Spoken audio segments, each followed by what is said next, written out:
প্রিয় স্টুডেন্ট, তোমরা কেমন আছো? আজকে আমি তোমাদের রেডিয়েশনের সেকেন্ড লেকচার নিয়ে একটু আলোচনা করব। তো আমার এই লেকচারের আজকে বিষয়বস্তু হচ্ছে হাইড্রোজেন থেকে সৃষ্ট যে সমস্ত সিরিজ পাওয়া যায় সেই সিরিজের বৈশিষ্ট্য এবং এই সম্পর্কিত যে সমস্ত গাণিতিক সমস্যাগুলো আছে আমাদের এইচএসসি সিলেবাসে সেইগুলি নিয়ে আলোচনা করব।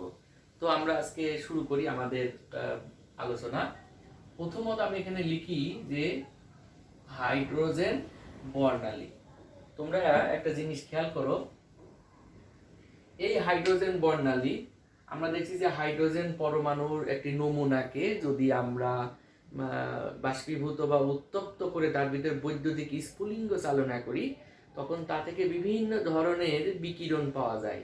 এবং এই বিকিরণগুলোকে যদি আমরা তোমার একটি প্রিজমের ভিতর দিয়ে চালনা করার ফলে কি হবে, বিভিন্ন রেখা বর্ণালী, বিভিন্ন রেখা পাবো, সেগুলোকে আমরা বলি রেখা বর্ণালী। ওকে, তাহলে এখন আমরা একটা বিভিন্ন শক্তি স্তর একটু কল্পনা করে নিই, তাহলে আমাদের বিষয়টা আলোচনা করাটা আরো সুবিধা হবে। আমি শক্তি স্তরগুলোকে এভাবে সমান্তরাল বিবেচনা করে নিলাম। পরমাণুর ভিতরে অবশ্য সমান্তরাল থাকে না, কিন্তু আমার আলোচনার সুবিধার জন্য আমি সমান্তরাল করে নিচ্ছি। এটা আমি 7 দিলাম, 6, 5, 4, 3, 2 এবং 1। আমরা জানি যে হাইড্রোজেনের যে বর্ণালীগুলো বিভিন্ন সময় বিভিন্ন বিজ্ঞানী বিভিন্ন সিরিজ আবিষ্কার করেছে, সেই সিরিজগুলো একটু দেখি আমরা। আমরা যদি উচ্চ শক্তি স্তর, যে কোনো উচ্চ শক্তি স্তর, আমি এখানে N7 দিয়েছি, মানে N7ই যে শেষ টান এরকম, আমি N7 দিয়েছি, N8 হতে পারে, N6 হতে পারে। আমি উচ্চ শক্তি স্তর থেকে ইলেকট্রন যদি প্রথম শক্তি স্তরে অর্থাৎ N1 এ নেমে আসে, আমি যে কোনো উচ্চ শক্তি স্তরে বিবেচনা করে নিলাম। তাহলে আমরা এই ক্ষেত্রে যে সিরিজটা পাবো তার নাম হবে লাইমেন সিরিজ। এরপরে আমরা কি করব, আবার যে কোনো উচ্চ শক্তি স্তর থেকে যদি আমি দ্বিতীয় শক্তি স্তরে ইলেকট্রন উত্তেজিত অবস্থায় এগুলো নেমে আসে, তখন এই সিরিজটার নাম হবে হচ্ছে আমার বামার সিরিজ। এরপরে আবার কি হবে, যে কোনো উচ্চ শক্তি স্তর থেকে যদি তৃতীয় শক্তি স্তরে ইলেকট্রন নেমে আসে, তখন সেটা কি হবে, লাইমেন বামার, এটা হবে পেয়ারসেন সিরিজ। এখন যে কোনো উচ্চ শক্তি স্তর থেকে যদি চতুর্থ শক্তি স্তরে ইলেকট্রনটা নেমে আসে আমার, তাহলে কি হবে, ব্রাকেট সিরিজ। ওকে, এখন আমরা চারটা সিরিজ পেয়েছি। এখন আমরা যে কোনো উচ্চ শক্তি স্তর থেকে যদি পঞ্চম শক্তি স্তরে ইলেকট্রন নেমে আসে, তাহলে কি সিরিজ হবে আমার, ফুন সিরিজ। এখন তোমরা একটু খেয়াল করো, এই যে কিছু কিছু বইয়ে অবশ্য আরো একটি সিরিজ আলোচনা করা হয়, হ্যামফ্রি সিরিজ, তো সেটা আমরা যাব না।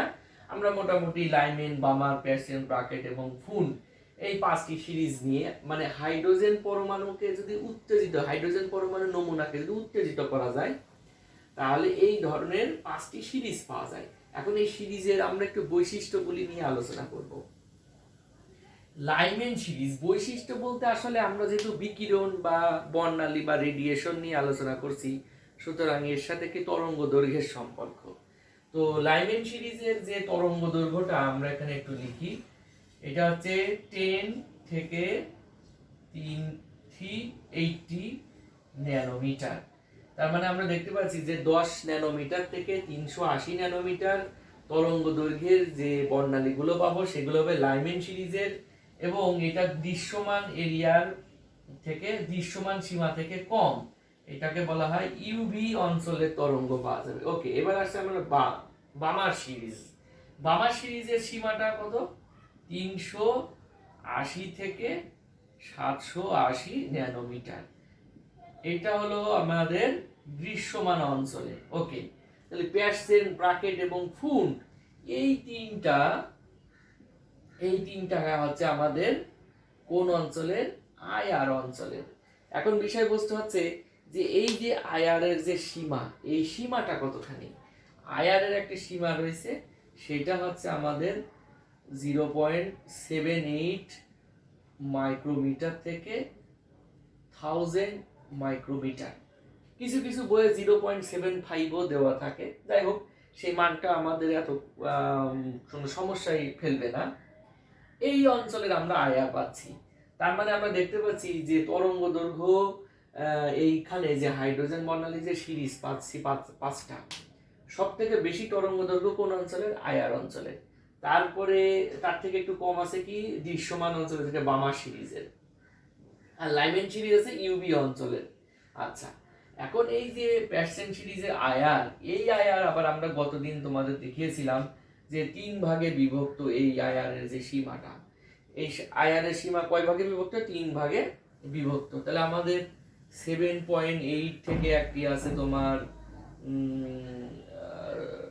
2.5 মাইক্রোমিটার, তারপরে আছে 2.5 মাইক্রোমিটার থেকে 25 মাইক্রোমিটার, আর এটা কত আছে 25 মাইক্রোমিটার থেকে আমার 1000 মাইক্রোমিটার। ওকে, এখন আমরা এই যে পাঁচটি সিরিজ পেলাম, এই সিরিজের সাথে সাথে আমরা এখন আর একটা আমাদের সব থেকে বেশি ইন্টারমিডিয়েটের সিলেবাসে কোন বিষয়টার উপরে বেশি আলোকপাত করা হয়েছে, সেইটা হচ্ছে আমাদের এই যে বামার বা দৃশ্যমান অঞ্চলের সীমাটা। বামার সিরিজে যে বর্ণালীটা পাবো, বিকিরণগুলো পাবো, সেই বিকিরণগুলো নিয়ে আমার আলোচনা করা। তাহলে আমি এখন সেই বামার সিরিজের বিষয়টা নিয়ে একটু আলোচনায় চলে যাই, বিস্তারিত একটু আলোচনা করি তোমাদের এইচএসসি সিলেবাস অনুযায়ী। ওকে, তাহলে এখন এই যে বামার সিরিজ,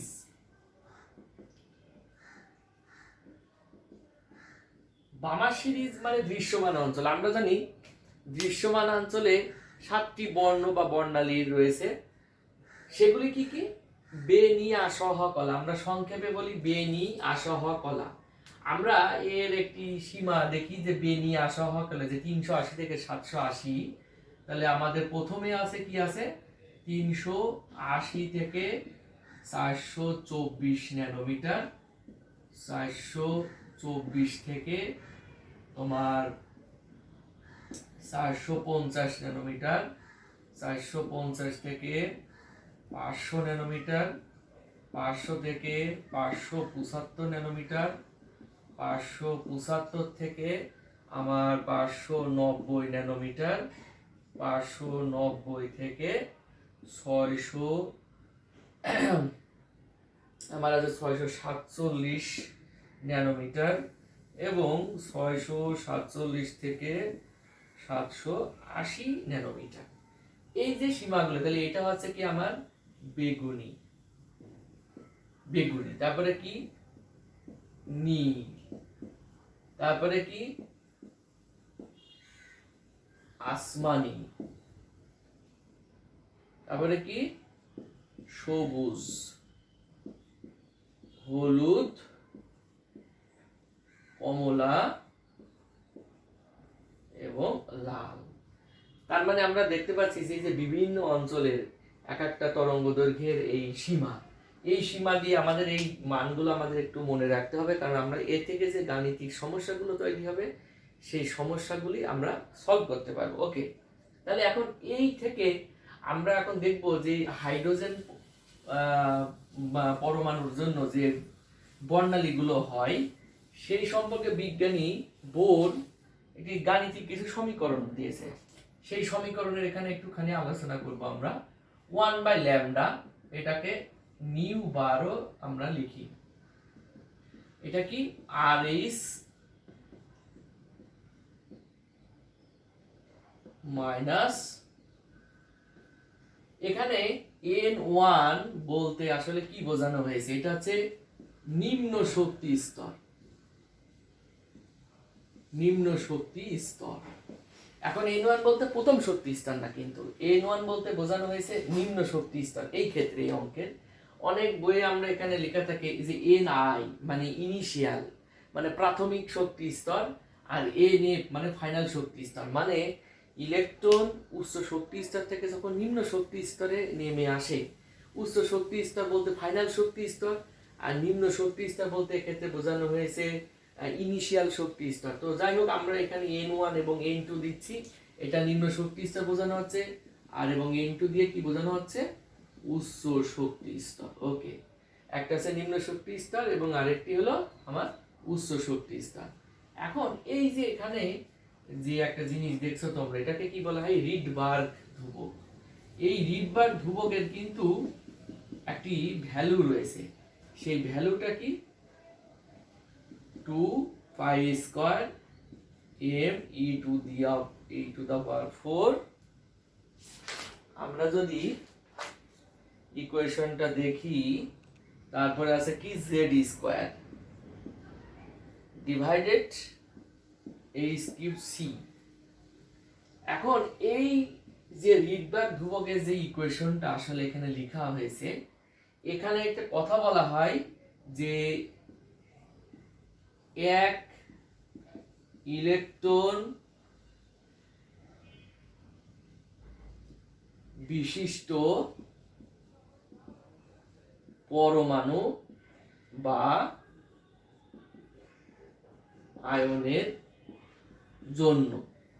এখন এখানে একটা প্রশ্ন, কিছু কিছু বইয়ে আমি দেখেছি যে এইটার যে মান 109,678 পার সেন্টিমিটার, এই মানটা আসলে কার জন্য, এক ইলেকট্রন বিশিষ্ট পরমাণু বা আয়নের জন্য, নাকি এক ইলেকট্রন বিশিষ্ট পরমাণু এবং এক পারমাণবিক সংখ্যা। তেমন এখানে একটা জিনিস, এখানে একটা ম্যাথমেটিক্যাল একটা কোয়ান্টিটি রয়েছে, একটা রাশি রয়েছে, জেড আমরা জানি পারমাণবিক সংখ্যা। আমরা হাইড্রোজেনের পারমাণবিক সংখ্যা 1, কিন্তু এই সমীকরণটা, এই রিডবার্গটা যদি আমরা হিলিয়ামের জন্য ব্যবহার করি, বা হিলিয়াম আয়ন বা লিথিয়াম আয়ন, মানে বিষয়টা হচ্ছে এমন যে তোমার ধরো যে এক ইলেকট্রন, যেহেতু লিথিয়ামে 3, তার মানে লিথিয়াম ধরো 2+, এবং হিলিয়াম ধরো সিঙ্গেল প্লাস। এই দুইটা আয়ন অথবা হাইড্রোজেন, এই তিনজনের জন্যই এই সমীকরণটা প্রযোজ্য, কিন্তু এই মান প্রযোজ্য না। কেন প্রযোজ্য না? এই মানটা শুধুমাত্র হাইড্রোজেনের জন্য, বিকজ এখানে জেড দেওয়া রয়েছে। এটা কিন্তু খুবই একটা সূক্ষ্ম ব্যাপার। তো যাই হোক, আর এখানে অনেকে, আমরা এটা মুছে দিলাম।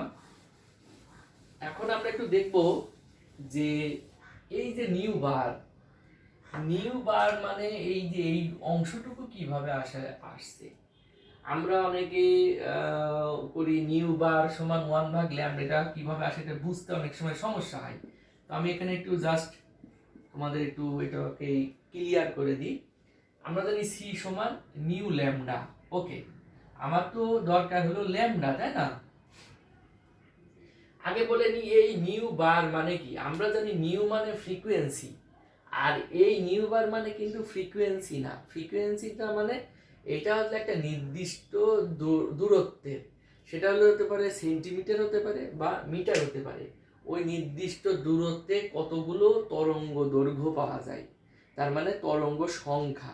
আমরা একটা নির্দিষ্ট দূরত্ব, মনে হয় 5 মিটারের ভেতরে আমি 10টা তরঙ্গ দৈর্ঘ্য পেয়েছি, তার মানে আমি বলতে পারি যে তাহলে প্রতি মিটারে এখন আমি একটা হিসাব করে নিব যে, অথবা 10 মিটারে পেয়েছি আমি ধরো 10টা, তাহলে প্রতি মিটারে কয়টা পেয়েছি, প্রতি মিটারে একটা। তখন মানে এইটা কিন্তু আমরা কোনো ফ্রিকোয়েন্সি না, এটা হলো একটা নির্দিষ্ট কিভাবে আসছে। আমরা তার আগে লিখি যে তোমার সি সমান নিউ ল্যামডা।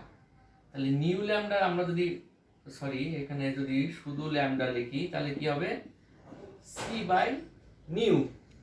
এখন এইটাকে যদি আমি বিপরীত করে দিই, মানে প্রতি একক দূরত্বে কতগুলো তরঙ্গ পাবো, তাহলে এটাও বিপরীত হয়ে যাবে। ওকে, তাহলে 1/λ, এই 1/λকেই বলা হয় হলো নিউ বার। ওকে, এখন আমরা দেখছি যে নিউ বার সমান নিউ বাই সি, এখানে আছে 1/λ। এখন দিলে আমরা এই ফর্মে কিভাবে যেতে পারি। আচ্ছা দেখো এখানে, তাহলে আমরা কি পেলাম, নিউ বার সমান নিউ বাই সি। সি সমান আবার কি নিউ ল্যামডা, তাহলে এখান থেকে দুইটা কেটে গেল, তাহলে আমাদের কি আসে ফাইনালি নিউ বার সমান 1/λ।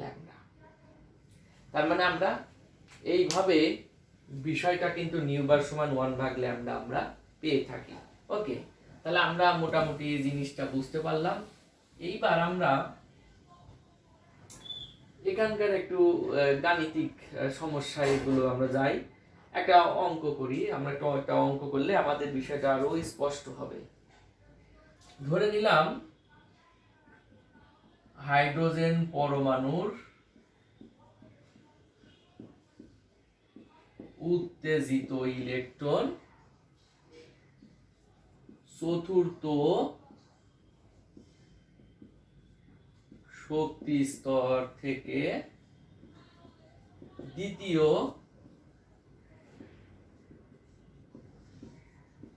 শক্তি স্তরে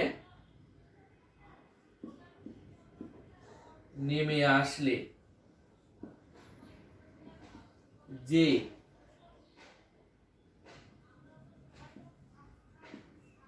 বর্ণালী পাওয়া যাবে তাহা কোন অঞ্চলের এবং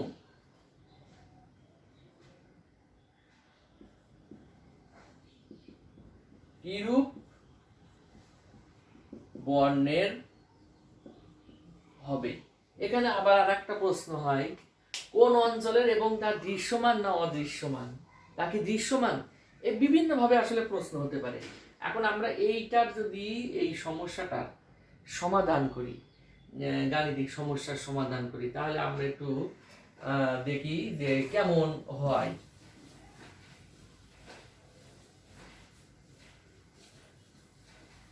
তাহলে আমাদের প্রথমে কি করতে হবে, আমাদের যেহেতু প্রশ্নের ভেতরে বলা ছিল যে কোন অঞ্চলে তরঙ্গ দৈর্ঘ্য বের করতে হবে, তার মানে ল্যামডা, আমরা সরাসরি এটা চলে গেলাম।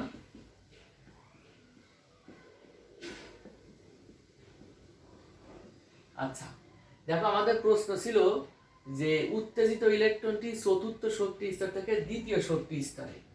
তাহলে আমরা যদি খেয়াল করি, এখানে চতুর্থ শক্তি স্তর মানে উচ্চ শক্তি স্তর, তার মানে আমি বলেছিলাম N2 হলো উচ্চ শক্তি স্তর, তাহলে N2 হলো আমার 4। কোথায় নেমে আসছে? দ্বিতীয় শক্তি স্তরে, তার মানে নিম্ন শক্তি স্তরটা আছে N1, তাহলে N1 সমান হলো 2, আর RH এর মান কত? 1.678 পার সেন্টিমিটার। ওকে, আমরা যদি এই মানটা এখন এগুলো একবারে সব বসাই দিই, 109,678, এখন দেখো এটা এই যে 2 স্কয়ার 4 স্কয়ার 109, এখানে আমরা কিন্তু ইউনিটটা দিতে হবে, কারণ এই ম্যাথের ইউনিটটা খুব একটা ইম্পর্টেন্ট ফ্যাক্টর। 678, এখন এখান থেকে ধরো একটা যায় একটা ভ্যালু আসবে, তো এই ভ্যালুটা যেহেতু আমরা এখানে একটা কিন্তু একটা টেকনিক, আমরা কোন শক্তি স্তরে নেমে আসছে এটা কিন্তু আমাদের মাথায় রাখতে হবে। তো যেহেতু দ্বিতীয় শক্তি স্তরে নেমে আসছে, তার মানে আমরা এটা ধরে নিচ্ছি এটা হলো, যদি আমরা এখন ধরো মনে করো যেখানে একটা ফিগার যে মনে করলাম x পেলাম, ঠিক আছে, ল্যামডার মান ফাইনালি পেলাম হলো x, আমাদের পার সেন্টিমিটারকে আমরা পার মিটার থেকে ন্যানোমিটারে, ফাইনালি ন্যানোমিটারে নিয়ে গেলাম, x ন্যানোমিটার পেলাম, এবং এই মানটা আমার কতর ভেতরে হতে পারে একটা আইডিয়া, 380 থেকে 780 ন্যানোমিটার। আমি একটা এর ভিতরে কিন্তু মানটা পাবো, তার মানে আমি বুঝে নিলাম যে আমার x এর মানটা যদি এই সীমার ভেতর হয়, তাহলে আমি তখন বলে দিব যেহেতু তরঙ্গ দৈর্ঘ্যের মান 380 থেকে 780 ন্যানোমিটারের মধ্যে, সুতরাং আমার প্রাপ্ত বর্ণালী বা বিকিরণটি হচ্ছে বামার সিরিজের, এবং এটি আবার দৃশ্যমান অঞ্চল, কারণ বামার সিরিজ মানে দৃশ্যমান অঞ্চল, তার মানে এটা। এবং তোমাকে যদি এখন বলা হয় বর্ণ, ধরো সাপোজ চতুর্থ থেকে দ্বিতীয়তে আসছে, তো চতুর্থ থেকে দ্বিতীয়তে আমরা যেটা আমাদের যদিও বা আমাদের সবকিছু আছে, চতুর্থ থেকে দ্বিতীয়তে আসলে কোনটা পাবো? সর্বনিম্ন হলে ল্যামডার মান সব থেকে বেশি হয়। দেখা যাচ্ছে যে আমরা কমলা পেলাম, কিংবা অন্যান্য যে কোনো শক্তি স্তরের একটা বর্ণ পেতে পারি। তাহলে আমাদের এই কমলা যখন হবে তখন ওই কমলার যে রেঞ্জ, সেই রেঞ্জটা আমাদের ওখানে উল্লেখ করে দিতে হবে, দিয়ে তখন সেখান থেকে আমরা বলে দিব যে এটার বর্ণটা হবে কমলা, কি হলুদ, কি বেগুনি, কি লাল, কি সবুজ, আসমানি ইত্যাদি। তাহলে তোমরা মোটামুটি বুঝতে পারছো। এই হচ্ছে আমাদের বিকিরণের সেকেন্ড লেকচার ছিল। এবং তোমাদের যদি এই সম্পর্কে আরও বিস্তারিত জানার প্রয়োজন হয়, তোমরা কমেন্ট করতে পারো বা সরাসরি আমাকে মেসেঞ্জারে মেসেজ দিতে পারো, হোয়াটসঅ্যাপেও দিতে পারো, মেসেঞ্জারেও দিতে পারো। আমি চেষ্টা করব তোমাদের প্রশ্নের উত্তর দিয়ে সম্পর্কিত যে কোনো ধরনের প্রশ্ন। তো সবাইকে ধন্যবাদ।